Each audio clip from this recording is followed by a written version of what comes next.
Hello and welcome to BT Media's In Conversation With series. Today I'm delighted to welcome David Audrain, the CEO of the ExpoDev company, Exec Director of SISO and former President and CEO Clarion Events North America. Good morning and welcome, David. Good morning, glad to be here. Can you share for our UK viewers whereabouts you are in the US? I live and work out of offices in Atlanta, Georgia. Okay. Which a lot more people will have realized after the most recent elections where it is. Absolutely. I don't know whether that's a good thing that's put it on the map or not, but we'll come to that. David, obviously you've got a very impressive CV within the events and exhibition space. What I like to ask my interviewees to start off with is, what drives your passion for events? I, like most people in our industry, fell into this business almost 30 years ago now by accident. But it became very clear to me that it was something that I would enjoy and fit my own personality of being able to create events and build them and move them forward. I've had a lot of great mentors over the years that have given me opportunities to go forward with that desire, and so it's a passion. We joke about those that are good in the industry never leave. Yeah. We may not be the mafia, but once in, never out for many of us. I mean, a lot of people tell me it's, you put in all the hard work, and then when you actually get to the event, when the doors open and the sort of crowds are there and your customers are doing business, that's what really sort of excites them. Was that true for you as well? Yes, I over the years I've run shows in many industries, and I think the one overlying continuation throughout them all is that events particularly serve small businesses. The vast majority of our customers on both the exhibitor and attendee side are typically small business owners, managers, workers. And I've lost track of how many of those customers over the years have told me that this particular event or that particular event is the mainstay of their business, of their marketing, of their sales funnel as they go through it. Yeah, and I think that's probably more front and center now, because customers are probably telling you they can't wait to get back to physical, even though virtual's fantastic. Can you just bring to life the ExpoDev company? Our company, ExpoDevCo, is a small independent organizer. My partner and I started it almost 9 years ago now. After leaving, I was head of Messe Frankfurt's North American business. I ran their North American business. My partner, Stephanie Everett, and I had about a dozen events we ran for them. We left and started ExpoDevCo in January of 2012. Our first efforts there were joint venture with the Clarion. We helped get Clarion's businesses in the US started and launched some events with them. We were scheduled to run 11 events this year. We had to cancel 8 of them. Like many, we got a few off in February, March, and then it was done from there. Yeah. We have some events we own, some we manage, some are joint ventures. And then, of course, we also manage SISO, the Society of Independent Show Organizers. I serve as executive director of that organization as well, and we run their conferences. Yeah, which we'll come on to. Am I right in saying that obviously your events are run across the country, and I know Mexico as well, one of your events? Yes. And as you said, I read that you announced the JV in April, which is interesting, into the pandemic with the food show. Yes. Obviously, in the UK, a lot smaller. When we hold events in London, people travel from other parts of the UK because it's at most 2 or 3 hours to get to. Can you sort of bring to life, if you run an event in one state, never mind, or city in the States, do people travel like they would do elsewhere in Europe, or is it really sort of localized? It's very similar to Europe. And there's one of the issues we back in our Messe Frankfurt days, we had many conversations with European customers and partners, colleagues about the difference. The expectation of a lot of internationals is that they can come to the US and go to one show and reach the whole country and the whole market. And of course, in reality, for 99% of the sectors, that's really not true. Yes, you can come to the Consumer Electronics Show, to CES, and pretty much meet the whole marketplace. Yeah. I used to run the SEMA show, a great automotive aftermarket event, a world-leading event, and you could go to Las Vegas, and that would get you in front of the vast majority of that sector. But for most sectors, most shows, there are thousands of events here in the US, and in most cases, they are, like all shows around the world, regional in nature. It's just dependent on the size and scale of the event, and its importance depends on how big that regional draw is. Sure. But in many cases, if you run an event on the East Coast of the US, you're going to have a very small percentage coming in from the West Coast. Just like if you run an event in the UK, the number of people coming from Eastern Europe is going to be relatively small. Yeah. Whereas if you go to Eastern Europe, you're going to have a much larger percentage from there and a much smaller percentage from Western Europe. The US is no different than Europe. It's a very similar thing. In order to get people to travel, it depends on the value of the event you're drawing them to. Sure.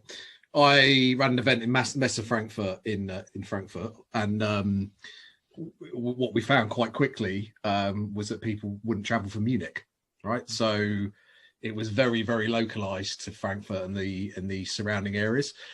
History is actually littered with businesses, not just from events, not just from the events world, but from the UK, trying to make it into the States and not succeeding, even though they might be very successful elsewhere.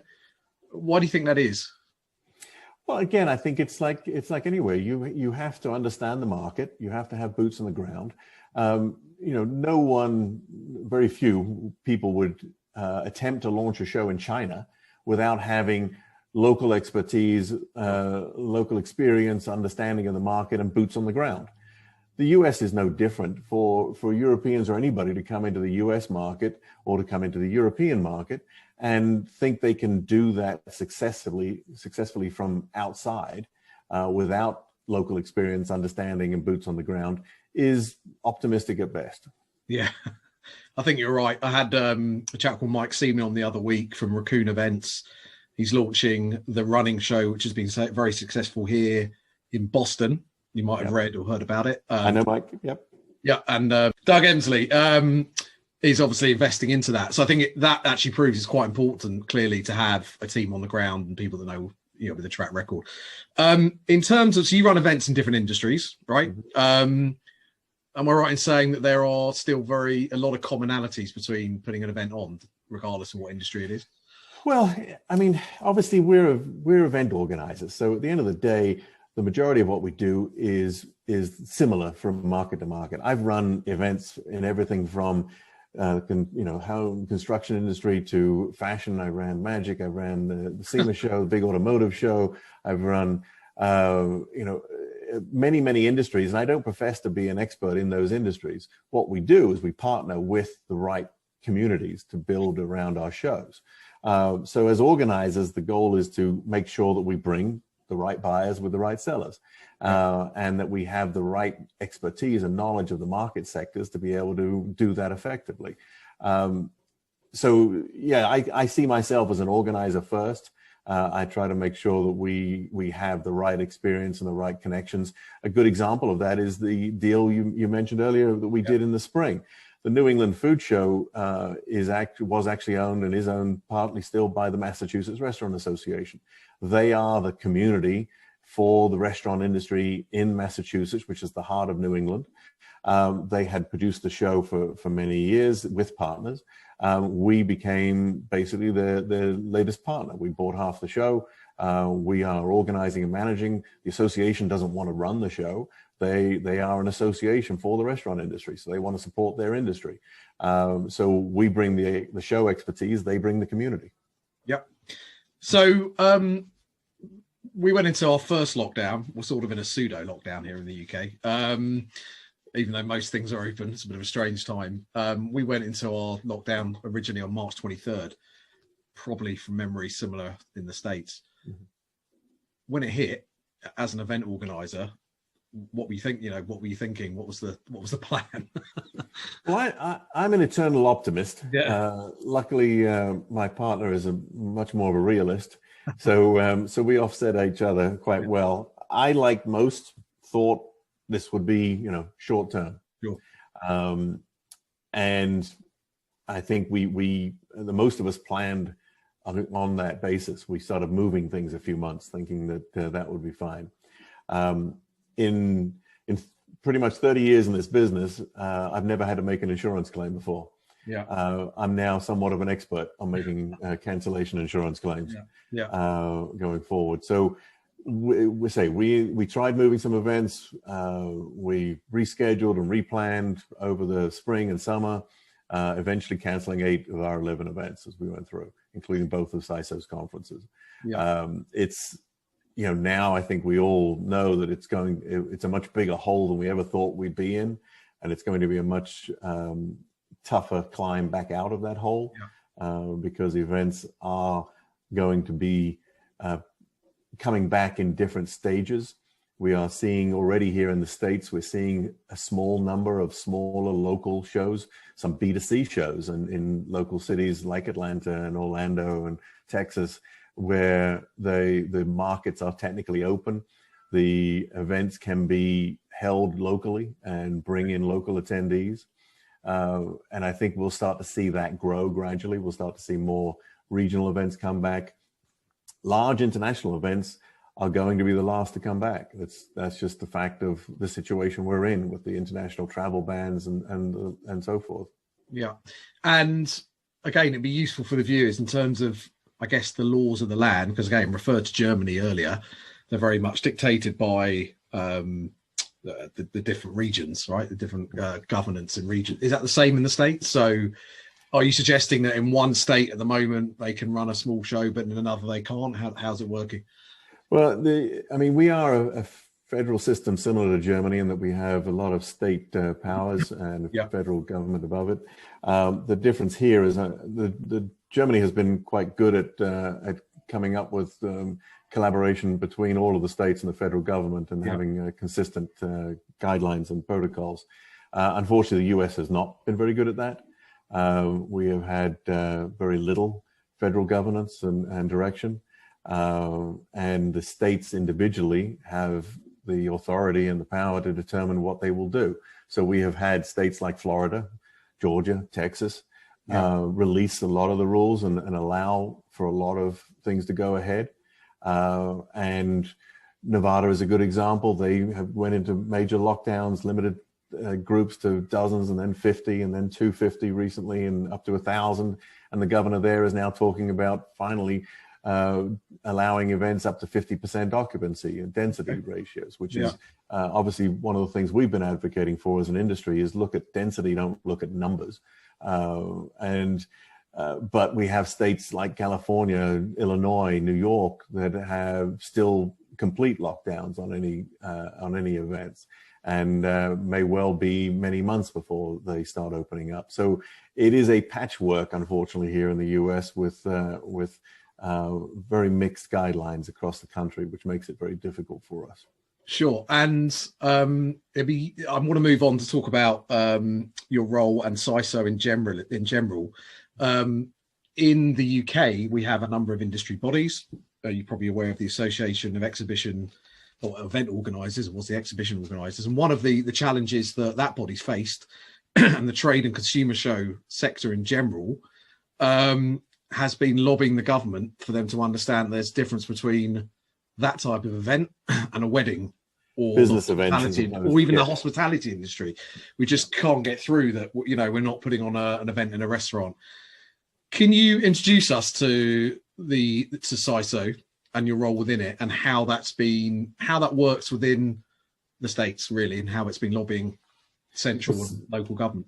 Certainly. SISO, as I said, Society of Independent Show Organizers, we are a 30-year-old group that is very targeted in our positioning.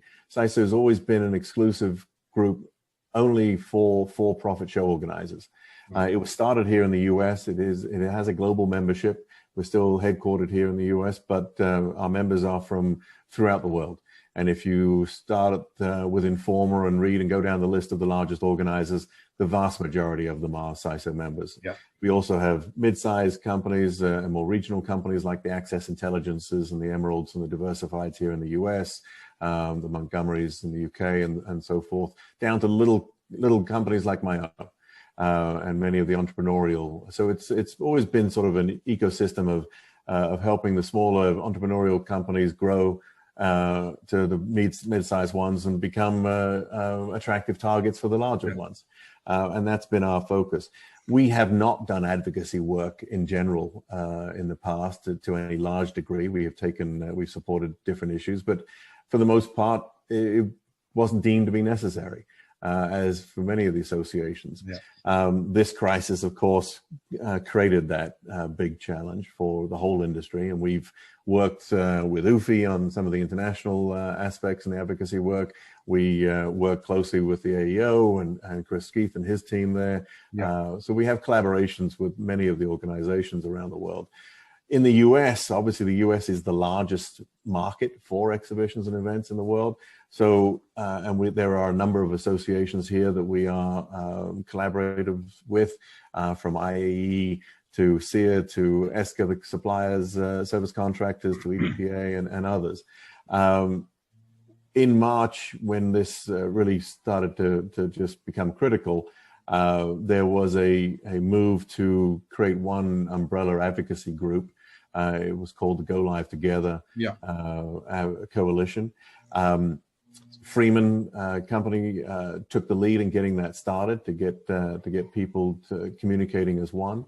They came to us at SISO and asked us, as we were representative of the largest organizers in the industry, if we would take a lead in that, and we did. We funded half the budget for the $500,000 budget. We came in and funded half of that with support from our largest companies. And we hired one of the best lobbying firms in the US, one of the best Marcom firms, and started advocating on behalf of the industry with targeted requests and goals. But as you experienced... Sorry, can you just explain what those requests and goals were? Yes, I mean, obviously the first thing is recognition of the value of the industry and just purely creating some awareness of the impact of the industry, the size of the industry, especially on the business side. And as you mentioned earlier, the differential between managed business events and social events, sporting events and concerts and the like, a very different dynamic and a different positioning.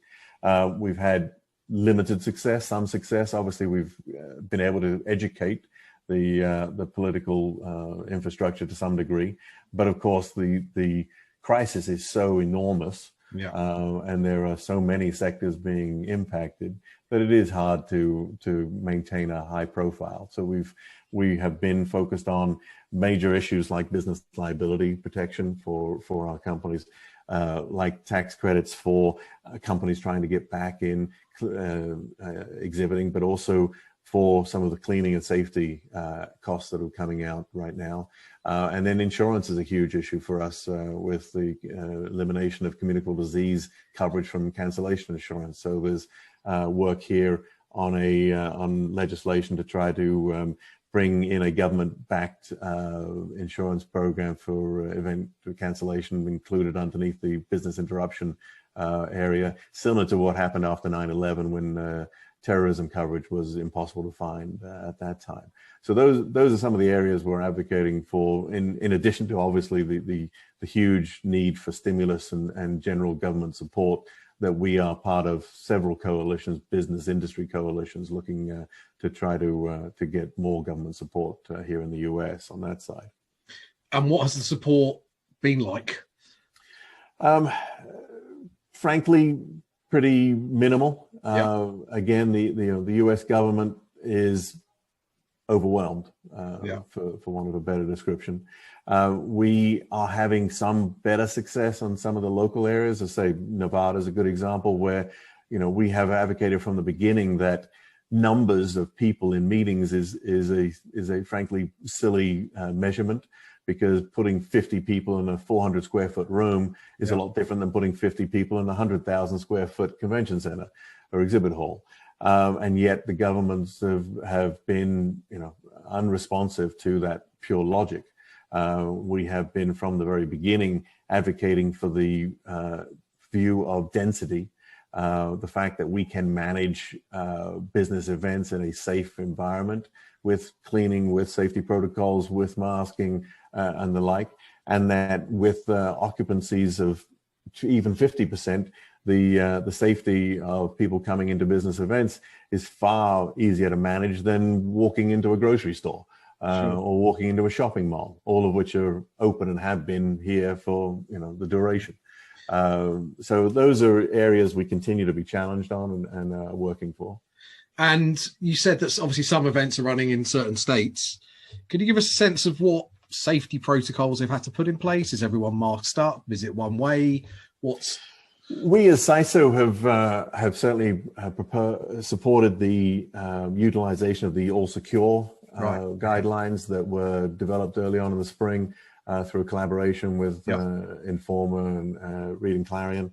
Those open source guidelines are our recommendation of a baseline. A good example, recently Informer ran the large Fort Lauderdale International Boat Show in Florida, which was just a week or so ago. And to date, there's no reports of any significant spreads of infection there. Masks were required, cleaning protocols were in place, and it went ahead very effectively. We, as SISO, also just released a case study, a detailed case study on an event outside Washington, D.C. that was held some weeks ago, more localized B2C event, and followed all the protocols that were put in place there. And again, very successful without any major incidences going forward there. And I myself attended Tarsus's Connect event in Orlando a few weeks ago that was held with all the protocols in place and very successful. So temperature checks, masks, and one-way systems, etc. And obviously, I guess more distance around stands and like gaps between seats. I mean, the biggest effort we as SISO are focused on right now is the availability of effective, low-cost rapid testing. This in our mind is very much going to be the number one tool we as an industry over the next year are going to need to use and have available to give our customers confidence that they can come to an event, and whether there's 500 people in the room, 1,000, 5,000, 10,000 in a huge convention center, that everybody in that building, in that venue, will have been tested and that day. And the news about the efficacy of Pfizer's vaccine this week is obviously tremendously positive, but the rollout of these vaccines are going to take months, many months, and over the next year, that will have a strong impact on helping to control the spread of the virus. But for us as organizers, we have to build confidence in our customers. And until the control of the virus has been put in place to the point where the spread is minimal, as is the case in China, as we're seeing right now, and many parts of Asia, until we get to that point, there is still going to be far too much concern about going to events. And from our perspective, the main program has to be masks, safety, cleaning, and rapid testing. Because if I'm inviting an exhibitor or an attendee to come to a meeting, and I can tell them that everybody in that venue will have been tested that day and will have been negative, then in addition to the masks and the cleaning, the potential for spread is going to be very, very minimal. Virtual events have obviously been all the rage over the last few months. We've all been invited to hundreds of different Zoom meetings. What's your view on their role going forward? And how do you define hybrid? Well, SISO underwrote some research that Exploring and UFI put together this summer. And it very clearly shows that the vast majority of exhibitors and attendees see online events as better than nothing, but not much. Yeah. And that's the reality of it. We've had the opportunity to have online events for many, many years. And the reality is that the majority of people do not see them as being particularly valuable. Yeah. I myself, I run a restaurant industry show. I run some manufacturing shows. The whole point of those events typically is to allow people to touch it, taste it, feel it. I used to run some fabric industry sourcing shows. Never met an apparel manufacturer yet who was willing to buy a piece of fabric without touching it. We run shows in the sewn products marketplace and furniture manufacturing market. Again, you're selling big, huge pieces of equipment, cutting and spreading machines and sewing machines and the like. And again, those buyers want to actually see the machine working. They want to touch it. They don't want to just look at a picture of it, or they could have done that for years. There's an ability online to be able to share education and content in an effective way. There's the ability for the online. I think we've already seen some cases where the audience can be broadened because people that could not afford the time or money to go to a live event in the past might be willing to try some of the online content, and potentially, ideally, that gets them enthusiastic enough to find the budget and time next time to come to a live event. So, we did an interview with Paddy Cosgrove from Web Summit just a few weeks ago, and he put it well. They moved their events online, their collision event from North America and their upcoming Web Summit, and they've had tremendous sign up for it. But Paddy stated it very clearly that as soon as they can put the event back in person, they are going to, because that's what their communities want most of all. Yeah, and also, let's face it, that's where the dollars come from. To replicate the big stands online is impossible. And I think you said there are benefits, especially if people can't travel internationally, so they can at least consume the content, right, until they can physically go there. Just finally, I can't let you go without talking about the election. And obviously, as you said, where you are has been central to it. What's your views on sort of going forward, and maybe in relation to the events industry? I don't know whether you felt, one president or government, whether Democrats or Republican, might have been better for the industry you represent. I mean, I'm personally happy with the results that are coming, but that's my own personal opinion. But from our industry's perspective, the reality is that since this crisis came up and we had our first mass infections in the early spring, unfortunately, the US government has done a very poor job of actually recognizing the crisis, dealing with the crisis, creating any sort of leadership and direction from a federal level. So we are very hopeful that the new government will actually put more force behind controlling this and driving it down. We need control of it. The industry in China is a great positive for us, because as soon as the government there was able to drive the infection, control the infection rate, massive testing, massive tracing to get it under control, our industry has come back gangbusters. We are seeing events in China coming back at 80, 90, 100% or more of 2019 numbers. And we're seeing great confidence. We're seeing no move to online in any major way. We're seeing in-person events coming back extremely strongly. And that's what we want to see in Europe and the Americas, is following that lead. If I could ask you for a prediction, when do you think sort of Q1, 2, 3 or 4 next year events will come back in the way I guess they were before, i.e. more, consistently running? Well, that's the multi-million-dollar question we're all asked and looking at every day. I don't think there's a hard and fast date that we can all count on, unfortunately. I think, as we've talked before, there's going to be, we're already seeing some events starting to come back now, which is great, but they're local. They're hyper local in many cases. They may be B2C in some cases. I think we will start to see, I'm confident that we will see more and more events as each month goes on in the new year. I have unfortunately had to move most of our February, March events into the early summer. So we've moved a lot of our own events into the spring and second and third quarter. But I'm confident about our SISO CEO Summit, for example, in April. We are going ahead planning that in person.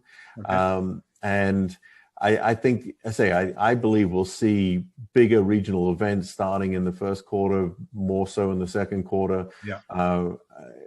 Hopefully the bigger international events we'll start to see in the third quarter going forward. Yeah, it's almost like the local and regional ones build the confidence then for the larger ones to happen, right? Yeah. David Audrain, CEO of ExpoDevCo. Thank you so much for your time today.